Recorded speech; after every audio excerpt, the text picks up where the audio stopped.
Егер де котлет жасай алмай жүрсеңіз, асқазанда жеңіл сіңетін ең дәмді әдіспен дайындайтын боламыз.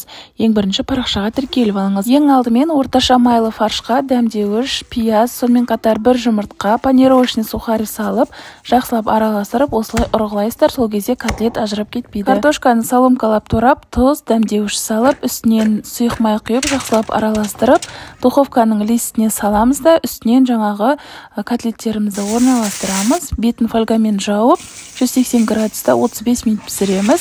Бұл жерде гарнирге 5 басмати күрішін пайдаландым. Ең дәмді әрі шашырап пісетін күріштердің бірі. Қараңыздар, осындай күшті болып піседі. Сіздер де пайдаланып көріңіздер. Котлет пен картошканы қараңыздар, сочный күшті болып піседі. Енді күрішімізді орналастырып, екі жанына қойып, дастарханға ұсынсаңыздар болады. Осындай дәмді тағамды кениялық Байджи Масай Мара шаймен ішуді кеңес беремін. Ешқандай красительсіз, қоспасыз, таза шайлардың бірі. Рецептіне лайк басып, парақшама тіркеліп, достарыңызбен бөлісіп қойыңыздар. Ас болсын.